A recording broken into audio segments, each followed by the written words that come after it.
Hi, Story Seeds podcast listeners. Your host, Betsy Bird here. Welcome to our bonus episode.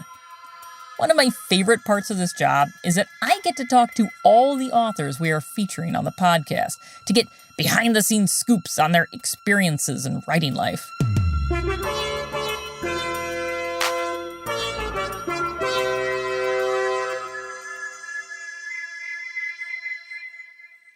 Today, it's Chris Grabenstein, author of the very popular Mr. Lemoncello's Library series. Without further ado, here is our conversation. Chris Grabenstein, thank you so much for talking with me today. Well, let's get right into it here. All right. What sparked your interest in Jasper and this particular story seed, a story about a 74-foot tall detective?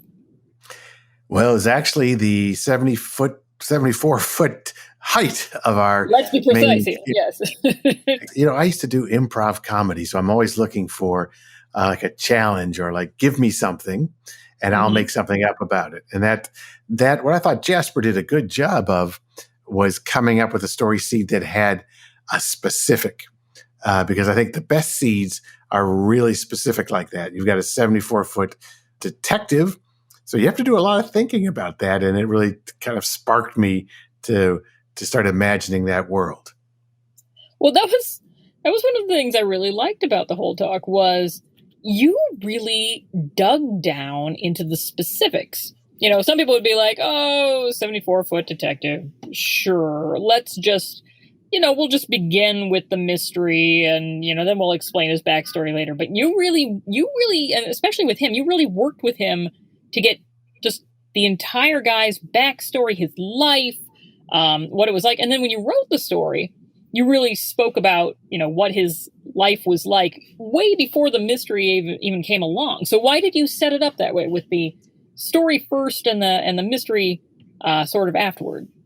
It's kind of what I like to establish the rules of whatever universe I'm creating. Like in Escape from Mr. Lemoncello's Library, there would be no magic, but there would be some really kind of high-tech things that seemed unbelievable, but I always dug for logical explanations for what could do it, so people can willingly suspend their disbelief. And my very first books for kids were ghost stories. And when you write a ghost story, you really have to have the rules set. I remember by the time I got to the third ghost story, all of a sudden, one of my ghosts was floating above the ground or something. And my editor said, "Chris, your ghosts don't float. They've never floated before." So you can't just, you can't, because that's where you lose readers or listeners, is when you start breaking the rules. So I wanted to build this world also. The more I thought about it, because I go off on these walks and I said, you know what? This is a tall tale. This is Paul Bunyan or Pecos Bill. And there's a lot of fun in that genre of old Dan Tucker was a mean old man, washed his face in a frying pan, that kind of stuff that you can just have a lot of fun with. So I think that specific really triggered an awful lot. Well, that's funny. So yeah, you said at one point that this was sort of a tall tale. So for kid listeners who have never heard of what a tall tale is, well, what is a tall tale? It's like the story of Paul Bunyan, who was probably 74 feet tall, and he was a lumberjack. I think tall tales were started as a fun and funny way to explain things. Like how did a railroad get built, or how did we clear these forests up here in Wisconsin and Minnesota, or where did whirlwinds come from down in Texas? It's Pecos Bill twirling his lasso. So it's, I guess in a way, it's like fables of old that try to explain things by creating mythological characters in a way. I guess they're kind of folksy myths, aren't they? Oh yeah, absolutely. And I think we all have our favorite, because tall tales could be about someone who could just do something extraordinary like Pecos Bill, or they could be about someone who is like super literally tall. I think people get confused sometimes, and they're like, "Oh yeah, tall tales are about tall people." And tall people, right? Well, Paul Bunyan, yeah. Exactly, but there are lots of tall people in these tales, and And of course, I always think of children's books when I think of giants. Like I like Donna Floor, I like Swamp Angel, I like the TV show Steven Universe, where pretty much anyone who's a fusion becomes a giant. So, who are your favorite giants? This is my gotcha question, by the way. Who are your favorite giants? Or name them. Name names. Well, Jack and the giant from Jack and the Beanstalk, of course, is one of my favorite. I put him in my book, The Island of Dr. Libris. But I'm probably a little older than you. When I was a kid, there was a TV show called Land of the Giants, and it was kind of a space thing, if I remember. It's kind of like Planet of the Apes-y. These astronauts were in a ship that landed in a land where they were the tiny people. And my wife loved that one too. Before we even met each other, we were both 10 years old in pajamas watching it. But Land of the Giants would be one of my favorite giant stories. Sort of like a Gulliver's Travels for television. Yeah.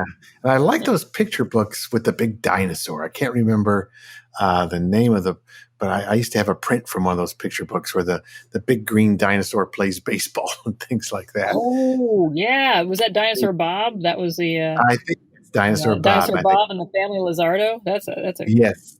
Yeah, that's a great book. I love that book. Oh, that's good. So this is about a detective. Now, you said you wrote ghost stories, but have you ever written mysteries before? Like straight ones? Because Mr. Lemoncello has a bit of stuff that's out of the ordinary, but I don't know if you'd call it like a straight mystery. So have you ever done like a rote mystery before? Oh, Betsy, I was president of the New York chapter of Mystery Writers of America. What? Because You were? before I wrote for kids, I didn't know this. Yeah, I wrote mysteries for adults. I created a by-the-book cop named John Seapack, and there are eight books, or 8 books and 1 short story in that series. So that's what I did before I wrote for kids. And then I wrote these ghost stories, which I always think of ghost stories are mysteries because you're trying to figure out why are these ghosts here? Why haven't they moved on? So those were ghost stories. And Mr. Lemoncello is a puzzle mystery. And my Welcome to Wonderland books are kind of basically mysteries. And I even got to, this was kind of fun, the Mystery Writers of America asked me to edit a collection of short stories that will be coming out in the summer of 2020. And I wanted to do those old ones that I loved as a kid, the 1-minute mysteries where... I love those, yeah. Where the conclusion, the solution is chopped off. And you get right up to the point where the detective goes, aha, I know who did it. And then you stop and the kids get a chance to solve the mystery, and if you can't, you can go to the back and there's a... Yeah, I feel like the Encyclopedia Brown books kind of ripped that off. Exactly. That format. And they were like, actually, I think the same... I did my research. I think the same guy did Encyclopedia Brown and the 1-minute mysteries. Get out of town. Donald Sobel did both of them? Oh, I'm pretty sure. Yeah, I'm pretty sure he okay, well, then he was ripping himself off. So he's ripping himself off. We all do that. We all do that. That's legitimate. Yeah. So, I'm steeped in writing mysteries. And I think because that's what I like to read, because I always tell kids I was a reluctant reader as a child. I like to think of myself as a super critical reader. I only want stories that get like a movie started or really get me involved in the story. And because mysteries have an element, it's almost like doing a crossword puzzle where you get to figure things out along with the characters. Those were always my favorite stories. Well, and one thing I sort of liked about your talk with Jasper was that you kind of show the process of how you make a mystery too. So as you were talking together, you were really diving deep into, who has committed this crime? Why are they thinking that he committed the crime? Why did they commit the crime? What is the clever method by which the police wouldn't be able to figure out how the crime was committed? What I always do when I write a mystery is I write a little like memo to myself. Here's what really happened. And sometimes I'll even draw little diagrams of the crime scene. And then your job as a writer is to, if you're playing fair with your reader, is to expose enough of those facts they can figure it out, but also use some of those same clues for misdirection and red herrings and things. So you really can't start building your mystery till you know exactly what happened. Some of my mystery friends swear they don't know who did it till they get to the end of their first draft. But I'm a Virgo. I like to plan things. Yes. You're more of an Agatha Christie and less of a Rex Stout. Yes. Yes. Yes, there you go. So have you ever collaborated with anyone before, whether they be child or adult? I have done 26 collaborations now with James Patterson. Whoa! We've 26. done, I think there's 26, and we're working on 4 more this year. So we've done iFunny together. iFunny, and we've done, there's 6 books in that series, Treasure Hunters. I think the 7th book comes out next year. Jackie Ha Ha. We did that 2-book series, House of Robot. And I just collaborated with my wife on a book called Shine, and we're still married after collaborating on a book. That's a love story, that is. So that was a lot of fun. And I tell everyone, my wife is much more attractive than James Patterson. That's a high bar you got there. That's exactly what she says. Oh, great. Exactly. Just kidding, Jim. Now, when you collaborated with Jasper, what did he bring to the table? Aside from his awesome name, because he himself has an awesome name. He was really good at thinking up names. Yeah, and he was thinking up these good names too as he was going through, which I kind of enjoyed. But he came up with the name of Zeta, and I think his initial seed of, and I tried to point out to him like how cool that was, that he was thinking in specifics. He just could have said, "Oh, I want to do a story about a detective," and it's like, well, there's 5 billion of those. And that really is the same dilemma anyone who wants to write a mystery for kids or adults faces. Like, there's 5 billion of those. What's going to make yours different, unique, worth reading? Because one of my big philosophies about writing, and it's probably because I spent 19 years writing advertising, is why does someone want to read or listen to this story? There has to be something in it. So I thought Jasper really brought his 74-foot tall idea. I just love it. It's 74. Yeah. Yeah, exactly. The specific, I can't say the word, but the specificness, there you go, of it is what intrigued me the most.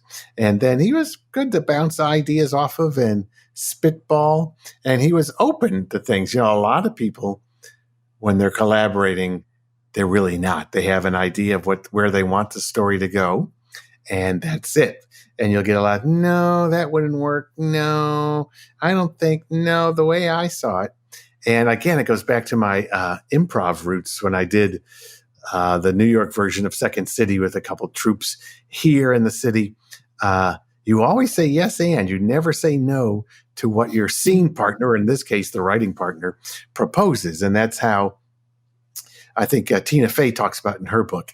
And the yes and is if someone says it's hot in here and you go, no, it's not, then the scene doesn't go anywhere. If someone says, wow, it's hot in here, you say, yes, it sure is. You haven't denied the world they've created, but you haven't taken it anywhere. If your partner says, wow, it's hot in here, and you say, yeah, I told you we shouldn't have climbed inside this dog's mouth, then all of a sudden I've taken that and I've added to it. And then I come back with something, well, as canine dentist, we had to get this small to get in here. And so you could so that's how you really collaborate, is it's like bouncing a ball back and forth, and there's no bad answers or bad ideas your first time through. Some of them, I always tell kids, get it down on paper first. If it's bad, you'll see that it's bad, but at least you'll have something to react to. So with the idea of a 74-foot detective, I don't want to put words in anyone's mouth, but I would say that the idea is it's just a little bit far-fetched. How do you create a story out of something that is so, not ludicrous, but just out there?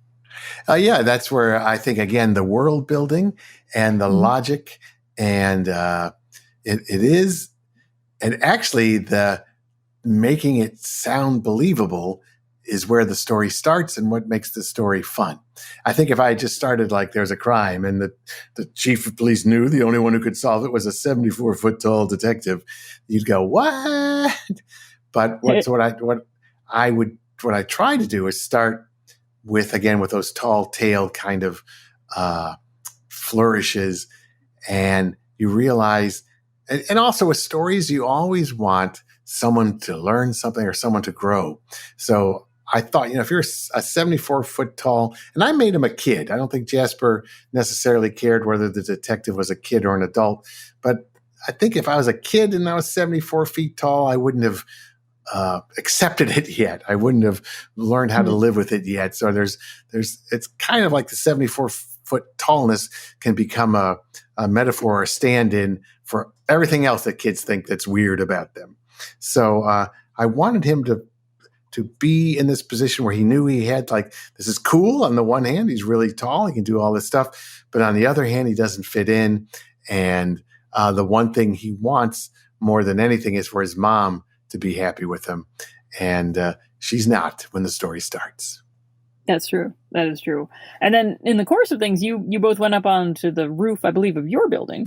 Yes, we're very lucky that we live on the 7th floor of our building. It's an old building in New York City that was built in the 1890s. I think it used to be a hotel.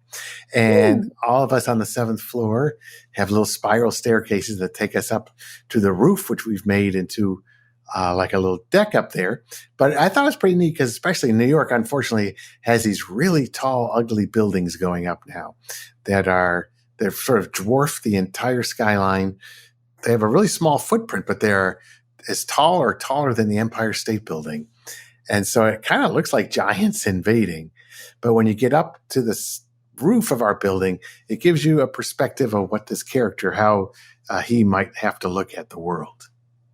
Yeah. Well, I love, whenever anyone does some sort of research for their story and in a way going up there and seeing how tall one building or another is and how tall 74 feet actually would be was a kind of research, I'd say. Yeah, it was research. So it's kind of good to get a perspective on that. And down the block, there was a big construction site going on where they're building like an 8-story building. And so there's all these cranes there the day we went up, and they have this crane with a big long straw on it that pumps the cement from the street up to the 8th floor where they're trying to put the floor down. So that gave us some images to play with as well. Oh, that's great. And now, where do you want the, let's say that, with this story, and it's not finished by any means, where do you kind of hope Jasper and the kids who are listening to the podcast might go with it? Well, I tried to set them up. We've got this 74-foot tall guy who there's some special things about being that tall that make him valuable. And in the story, I don't want to give away what he does, but I hope kids will come up with what mystery could only be solved by somebody who was that tall. Yeah. Like it's thwarting. It's like when they send up the bat signal to call in Batman. They don't call Batman in on every job.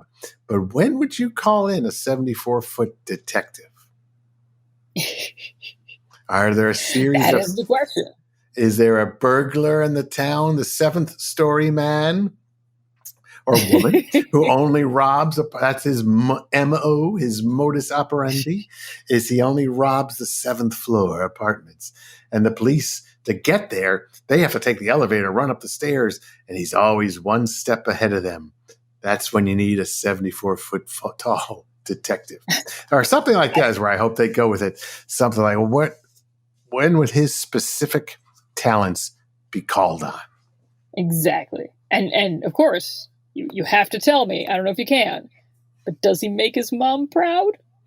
I hope so, kids. That's in the next part of the story. Yeah, because exactly. Whenever we write a story, we always talk about things that a character wants, like in Escape from Mr. Lemoncello's Library, Kyle wants to win. But then also characters have something they need. And he needs to understand that he's just as talented as his brothers and his family in that story. So what Zeta needs in this story, he wants to solve the crimes and not destroy the neighborhood by being 74 feet tall, but he needs to do something to earn his mother's pride and love. So let's give him something, kids. Exactly. Now, just to pull back a little bit here, what made you want to be a part of Story Seeds? What was it appeal to you? Well, they approached me, and I guess, I do a lot of school visits, And there's always kids who come up to me who have ideas for stories. And then typically when I do a school visit, I'll do 2 assemblies, and then I'll have a lunch with kids who are usually selected by the librarian. Either they're big readers or they want to be writers. And sometimes I'll do writing workshops with kids. And, that's when I got started. I was 10 years old and in the 5th grade, and I got some encouragement from teachers in Signal Mountain, Tennessee, where I grew up. And that's what got me started. So, and kids' brains are so fertile that we should encourage them, because I really think that creativity and imagination are more important, I'm going to get in trouble for saying this, than science and math. I mean, if you know all your science and math and you don't have an imagination to do something new with that, then we're not going to move forward. That's true. I would actually agree with that. I don't think that's a very controversial statement at all. All right. But I like when they talk about STEM and they call it STEAM and they add the arts as the A. Yes. Because if we just know how to, man, not a STEM. I'm a STEAM man. Excellent. Now, you mentioned when you were a kid, what kept you going? Because any kid can want to be a writer, but they might just peter out and be like, well, it's not a real job, or it's too hard to be a writer. Yeah, you actually did it. So how'd you do it? I won an essay contest in the 5th grade, which made me think, maybe I want to have a little talent. And in 6th grade, I wrote skits for my friends to act in at talent shows, and we got laughs, and laughs will keep you going. Then in 7th grade, I wrote for the junior high school newspaper, and I got to write funny stuff that everybody would laugh at. And I also had a teacher, a 7th grade teacher, who she loved to laugh. And so I wrote, at the time, there was a columnist named Art Buchwald, and Irma Bombeck was writing back then. They're sort of the Dave Barrys of their generation. And so I said, why should I write these boring essays about what I did over my summer vacation? I'm going to write it like Art Buchwald would have written it. So I would write these funny essays. I would, nail the assignment. But she liked what I wrote so much. She wrote in the margins of one of my papers, "You will make your living as a writer someday."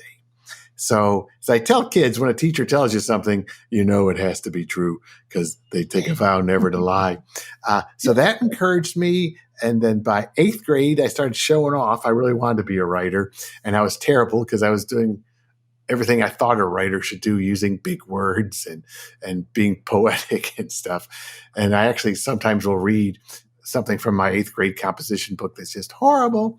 But then I got to high school, and I had a great English teacher who introduced me to Shakespeare and Hemingway. I kept writing for the school paper, writing plays. So it's just like, it really started when I was 10, 11 years old. And I always knew I wanted to be a writer. I just didn't know what I would be writing. So I wrote a movie for CBS with a buddy of mine. I wrote for the Muppets. I wrote for comedy troupes. Yeah, I wrote for Jim Henson and the Muppets back in the days of Dial-A-Muppets, where you would call up a telephone number and one of the Muppets would talk to you. What? I've never even heard of this. It was a big thing in New York, but then people were abusing it. I think you got charged like 50 cents every time you called one of these special numbers. And there was ones for, sports and weather, and you could talk to a Muppet. And they liked what I wrote for that I got to write for a short-lived TV show called The Little Muppet Monsters. And then I wrote A Christmas Gift, John Denver movie that, believe it or not, has its own Facebook page. There are people who just love that movie. It was first on CBS in 1986, and it's still on every year, this time of year. In fact, the Facebook page is talking. It's on the Hallmark Channel again this holiday season. And then I was doing improv comedy. We made like $10 a show, so I was supporting myself as a typist. And my late wife said, "Why don't you try to find a job where you could be creative every day?" And that's how I eventually stumbled into writing advertising, where I took an aptitude test that was in the New York Times. It was 8 questions, write if you want work. And the creative director of the New York office of J. Walter Thompson is the fellow who wrote that test. And guess what his name was? What was his name? James Patterson. What? Yeah, that's what people say. How do you get to write with James Patterson? Well, I've known him since 1984 when we used to do Burger King commercials together. Whoa. Yeah, so and so he was the inspiration for me trying to write books because I figured there might be some connection between writing commercials, which are all about grabbing people's attention, and writing page turners. When both of you do so, I would say the consistent pattern being both of your books is that a person picks it up and does not want to put it down. That's what we try to do. Exactly. And then hopefully they say, give me another book when they're done. Exactly. That is the goal, of course. Yeah. Much like a burger at Burger King. Yes. Or perhaps more of a fry. So now, did your imagination ever get stuck? And if so, is there anything you do to get it unstuck? It never really gets stuck because I have those improv games that I did for 5 or 6 years in a Greenwich Village basement always in my head. But sometimes I think every writer goes, I'm no good at this. I'll never, this is a good starting idea, but I'll never, what happens next? I don't know. And this is when I tell kids that's when you need to go take a walk. Because you'll find if you take a walk and you don't put any earbuds in and you don't have any devices for like 30 minutes, just go for a 30-minute walk, all of a sudden you'll start daydreaming again. And all of a sudden answers will start presenting themselves. So now I kind of use my iPhone and take notes. For years, I walked around with 3x5 note cards and Sharpies in the pockets of all my jackets, pants, everything. There's stacks of them all through my house. Because what I learned doing advertising was you never had an idea when you sat down to have an idea. The idea always came when you were walking the dog or washing your dishes or standing in the shower. So be prepared for ideas to strike when you least expect it. That is true. All right. Final question for you, sir. Now, you talked a lot about improv, and we were kind of wondering, can you suggest an improv exercise for the kids who are listening that would help them get their imagination going, get their creative juices flowing, if you will? Yeah, one thing I do sometimes, we'll do some improv when I go to these workshops in schools, is a fun one to do, and it helps with writing, is to pick an occupation or give yourself a list of occupations like plumber, baker, teacher, and then on another sheet of paper or on cards. Yeah, do them on cards. On cards. On the other one, put down emotions like angry, sad, hysterical, happy, giddy, jealous, and then mix them all up. And then tell me a story or answer a question is how we kind of do it like a TV talk show. Answer a question as an angry baker. An angry baker who's got flour all over him, and all of a sudden he is kneading dough. He punches the dough with his fist, and you want to know. So all of a sudden, by putting the emotion with the occupation, you'll start developing a character in your head, and that will help you when you're putting together your stories. That is fantastic. All right. Well, Chris Grabenstein, you are a complete pleasure to speak to. Thank you so much for recording with me. Oh, thank you. It's my pleasure. Well, folks, that's all for today. Subscribe to our show on your favorite podcast streaming platform so you can tune in as soon as our newest episodes drop. If you have a stellar story seed and want to be on the show, email us at storyseeds@literarysafari.com. You can also call our hotline at 646-389-5153 and leave a voicemail telling me all about it. Find us on Instagram at StorySeedsPod and visit our website www.storyseedspodcast.com for behind-the-scenes pictures, to join the Story Seeds Society, and so much more. Credit to Matt Boynton and Anya Zeshik of Ultraviolet Audio for the sound mixing, design, and score of our bonus episode. Our theme music is composed and performed by Andrew Van Weingarten, and I am your host, Betsy Bird. Story Seeds is a Literary Safari media production. On Story Seeds, you're in control of your destiny.